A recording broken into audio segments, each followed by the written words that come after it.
अस्सलाम वालेकुम नाज़रीन, मैं हूं डॉक्टर मोहम्मद नासिर सिद्दीकी। इस वीडियो में मैं आपके साथ डिस्कस करूंगा कि टाइफाइड फीवर का हमारे पास होम्योपैथिक अद्वियात से क्या इलाज है, और इसके साथ साथ आपसे डिस्कस करूंगा कि टाइफाइड बुखार की वजूहात क्या होती हैं, इसकी अलामात क्या होती हैं, ये किस तरीके से जो है टाइफाइड बुखार जो है वो होता है, और इसकी तशखीस कैसे होती है, यानी कि हम कौन सा ब्लड टेस्ट लेबॉर्ट्री टेस्ट कराएंगे और उसमें हमें क्या मिलेगा जिसके नतीजे में हम ये कह सकें कि जनाब टाइफाइड बुखार जो है वो हो गया है। और उसके बाद फिर आपके साथ में डिस्कस करूंगा कि इसका हमारे पास होम्योपैथिक अद्वियात से क्या इलाज है। तो मैं हूं डॉक्टर मोहम्मद नासिर सिद्दीकी। तो आइए हम आज की अपनी इस बहुत ही अहम वीडियो को शुरू करते हैं, जो मैंने खास तौर पर आप लोगों के लिए बनाई।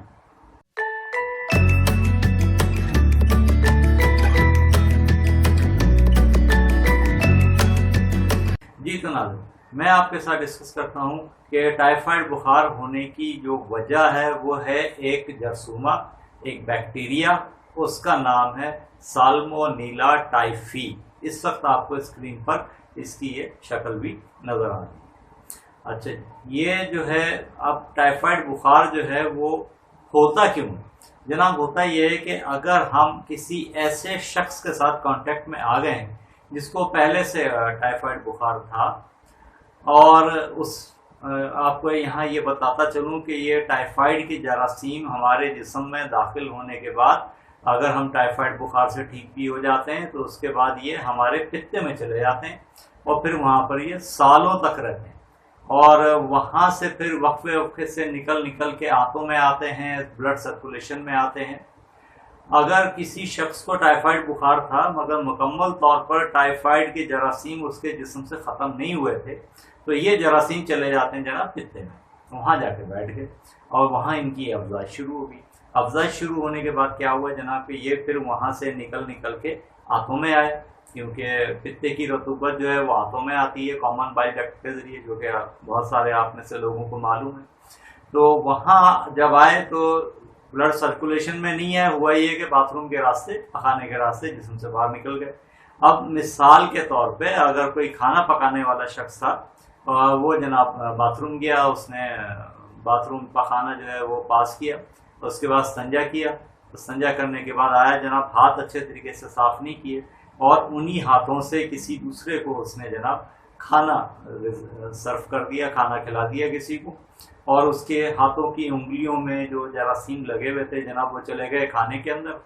और जब उसको किसी दूसरे सेहतमंद इंसान ने खाया जिसको टाइफाइड नहीं था, तो उसके जिस्म में ये जरासीम पहुंच गए हाथों में, और हाथों में पहुंचने के बाद जब उनकी अफजाइश शुरू हो गई और जनाब फिर कुछ दिनों के बाद टाइफाइड बुखार जो है वो हो गया।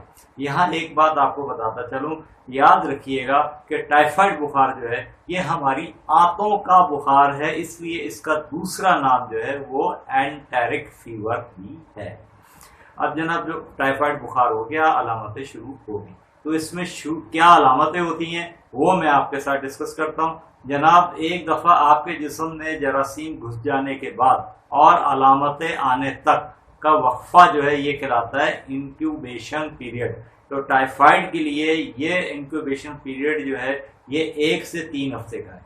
1 से 3 हफ्ते के दौरान आपको जो है, अगर आपके जिस्म में टाइफाइड के जरासीम पहुंच गए हैं, आंतों में पहुंच गए हैं, अपनी अफजाइश बढ़ा रहे हैं, तो 1 से 3 हफ्ते के दौरान आपको टाइफाइड की अलामत आना शुरू हो जाएंगी। उसमें क्या होगा कि शुरू में तो जनाब हल्का फुल्का बुखार होगा, जिस्म दुखेगा, नज़ला जुकाम जैसी कैफियत होगी, मगर उसके बाद जनाब आपको आएगा बहुत तेज बुखार, और अगर आपने इलाज नहीं किया या बुखार को कंट्रोल करने की कोई दवा नहीं ली, तो अगर आज 101 बुखार है तो दूसरे दिन 102 होगा, उससे अगले दिन 103 होगा, उससे अगले दिन 104 होगा, यानी स्टेप लैडर फीवर। याद रखिए, स्टेप लैडर फीवर यानी सीढ़ियां चढ़ता हुआ बुखार, अगर आप दवा नहीं ले रहे। पहले दिन 101, दूसरे दिन 102, तीसरे दिन 103, चौथे दिन 104, यानी रोजाना बुखार जो है वो आपका बढ़ेगा।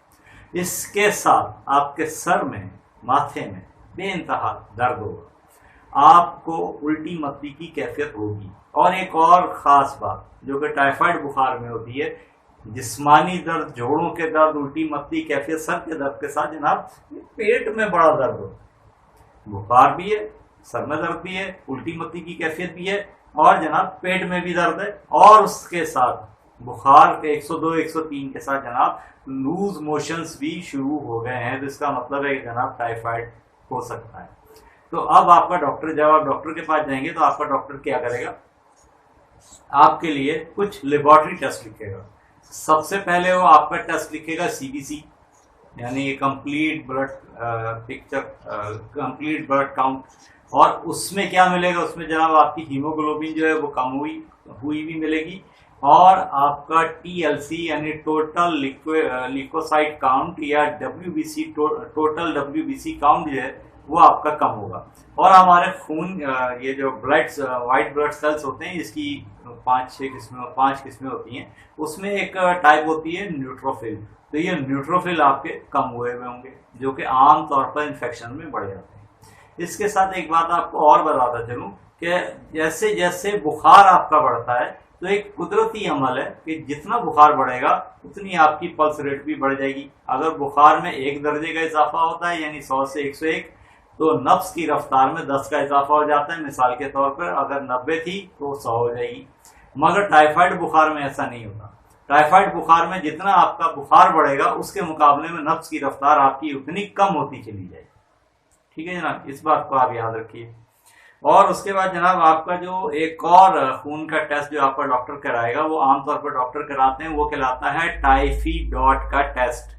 तो जनाब ये टाइफी डॉट का टेस्ट जो है ये अनरिलायबल टेस्ट है, ये रिलायबल टेस्ट नहीं है टाइफाइड बुखार के लिए। इसके अंदर जो है रिपोर्ट जो है अगर पॉजिटिव आ गई है तो ये कंफर्म रिपोर्ट नहीं होती। ये बहुत सारी और दूसरी बीमारियों में भी टाइफी डॉट का टेस्ट जो है वो पॉजिटिव आ सकता है। जो इसके लिए बहुत मखसूस टेस्ट है टाइफाइड के लिए जनाब, वो है ब्लड कल्चर, यानी ब्लड लेके उसको कल्चर एंड सेंसिटिविटी के लिए भेज दिया जाए, यानी ब्लड CS। और उसके बाद जनाब बाथरूम जो है, यानी कि मैंने आपको बताया कि जरासीम इसके जो है वो पित्ते में जाके बैठ जाते हैं, वहां से फिर ये पखाने के रास्ते निकलते रहते हैं, तो इसलिए स्टूल CS भी, यानी बाथरूम का CS टेस्ट जो है कल्चर एंड सेंसिटिविटी का, वो भी होना चाहिए। और उसके बाद जनाब जो कंफर्म टेस्ट है टाइफाइड बुखार का, वो कहलाता है विडाल टेस्ट। और ये विडाल टेस्ट जो है ये पहले हफ्ते में आमतौर पर पॉजिटिव नहीं आता। ये अगर टाइफाइड बुखार हुए अगर आपको 2nd वीक स्टार्ट हो गया है तो फिर ये विडाल टेस्ट आपका पॉजिटिव आता है। तो जनाब तशखीस जो है टाइफाइड बुखार की वो किस तरीके से होती है, अलामात प्लस लेबोरेटरी टेस्ट। अलामात में क्या, तेज बुखार, रोजाना बुखार में इजाफा, और उसके साथ जनाब नफ्स की रफ्तार में कमी, WBC काउंट में कमी, हीमोग्लोबिन में कमी, टाइफी डॉट का टेस्ट पॉजिटिव, और अगर 2nd वीक स्टार्ट हो गया है तो विडाल टेस्ट पॉजिटिव। और अगर आपने ब्लड कल्चर या स्टूल कल्चर आपने भेज दिया है तो इसकी रिपोर्ट, इब्तदाई रिपोर्ट 3 से 4 दिन में आ जाती है, मगर फाइनल रिपोर्ट जो है तकरीबन 7 दिन के बाद आती है। उसमें भी आपको पता चल जाएगा कि जनाब टाइफाइड बुखार जो है वो है। तो अब मैं आपके साथ डिस्कस करता हूं कि हमारे पास कौन सी ऐसी होम्योपैथिक अद्वियात हैं जिनकी अगर एक कॉम्बिनेशन हम बना लें और इस कॉम्बिनेशन को 1-1 घंटे के वक्त से टाइफाइड वाले मरीज को हम दें तो बहुत हद तक मुमकिन है, 100 में से 90% तक मुमकिन है कि आपको एंटीबायोटिक्स की जरूरत ना पड़े। मैं एक क्वालिफाइड एलोपैथ डॉक्टर हूं और उसके साथ साथ एक क्वालिफाइड होम्योपैथ डॉक्टर हूं, तो इसलिए आपको मैं ये बात बता रहा हूं। वरना तो टाइफाइड बुखार का ट्रीटमेंट जो है वो एंटीबायोटिक्स के साथ होता है, जो मेरा आज का मौजू नहीं है। मैंने आपको बताना है कि जनाब कौन सी होम्योपैथिक अद्वियात हैं जिनको आप इस्तेमाल करेंगे तो आपका टाइफाइड बुखार जो है वो सही हो जाएगा। तो इस वक्त आपको स्क्रीन पर जो है वो दवाओं के नाम आपको नजर आ रहे हैं, मैं आपको बता भी देता हूँ। जो दवा है वो है जनाब आर्सेनिक एल्बम, बेसिलिनम, बैक्टीशिया, चाइना, यूपिटोरियम पर्फ और पायरोजिनम। जनाब इन तमाम दवाओं को आपने लेना है 30 पोटेंसी में, और कोशिश करनी है कि जनाब जर्मनी की या मल्टीनेशनल कंपनी की मेडिसिन हो, लोकल कंपनी की दवा ना लें, उस पर मैं आपको रिजल्ट की गारंटी नहीं दे सकता, बड़ी माजरत के साथ। तो आपने ये दवाएं लेनी है 30 पोटेंसी में। आप किसी भी होम्योपैथिक मेडिकल स्टोर पे चले जाएं और उसको जाके कहें कि जनाब इन दवाओं की एक कॉम्बिनेशन बना के 30 पोटेंसी की आपको दे दे लिक्विड फॉर्म में, लिक्विड फॉर्म में ले आए। सबके लिए आसानी रहेगी, क्योंकि मेरे बहुत सारे पेशेंट कंफ्यूज हो जाते हैं, डॉक्टर साहब टैबलेट कैसे खाएं, लिक्विड कैसे खाएं, तो भाई एक ही तरीका रख लेते हैं, लिक्विड फॉर्म में जाके दवा बनवा लें। आपको उसने जनाब लिक्विड फॉर्म में दवा बना के दे दी, उसको बोलेंगे तकरीबन 20 ml यानी 2 ड्राम के करीब इन दवाओं की कॉम्बिनेशन बना के आपको दे दे। आप ये कॉम्बिनेशन लेकर के आ जाएं। आपने क्या करना है, 1 से 2 चम्मच पानी आपने लेना है, ताज़ा पानी, उसके अंदर इस कॉम्बिनेशन के आपने डालने हैं 5 कतरे, और एक घंटे के बाद आपने ये कॉम्बिनेशन लेते रहना है। यानी अभी आपने 2 चम्मच पानी के अंदर 5 कतरे डाल के ले लिए, 1 घंटे के बाद फिर 5 कतरे 2 चम्मच पानी में डाल के ले लिए, फिर 1 घंटे के वक्त से इस तरीके से आप इस दवा को लेते रहें। और जब आपका टाइफाइड बुखार ठीक हो जाए तो उसके बाद भी इस कॉम्बिनेशन को 3 दिन तक आप लेते रहें, 3 दिन के बाद छोड़ दें, यानी कि बुखार उतरने के बाद भी 3 दिन तक लेते रहें, तो उसके बाद इस कॉम्बिनेशन को छोड़ दीजिए। अब आपके साथ थोड़ा सा मुख्तसर तौर पर डिस्कस कर लेता हूँ कि टाइफाइड बुखार के दौरान आपने खाना क्या है।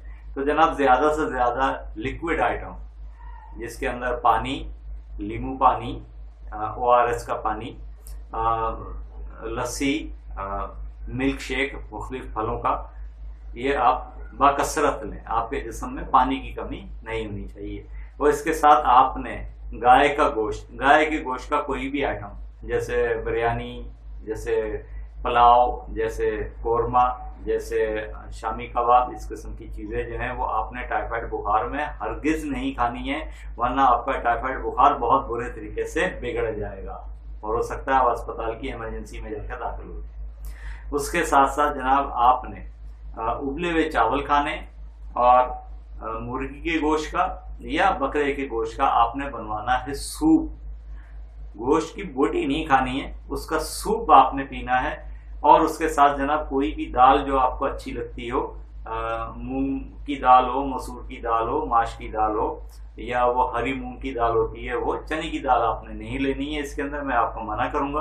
उन दालों को पका के आप ले सकते हैं। और हर किस्म की सब्जी और हर किस्म का फल आप बाकसरत खा सकते हैं। तो मैं उम्मीद करता हूँ कि मेरी आज की ये वीडियो उन लोगों के लिए बहुत कारआमद होगी जिनको अक्सर टाइफाइड की शिकायत हो जाती है।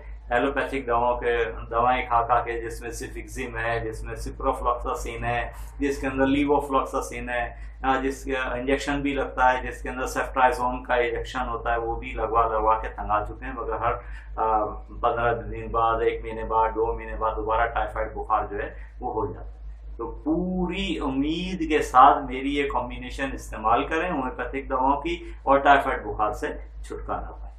तो मैं इजाजत चाहता हूँ, मिलेंगे फिर आपसे किसी दूसरी वीडियो में। आप सबके लिए सेहत की दुआओं के साथ कि अल्लाह सब बीमारों को शफा अता फरमाए, आमीन। इजाजत चाहता हूँ, अल्लाह हाफ़िज़।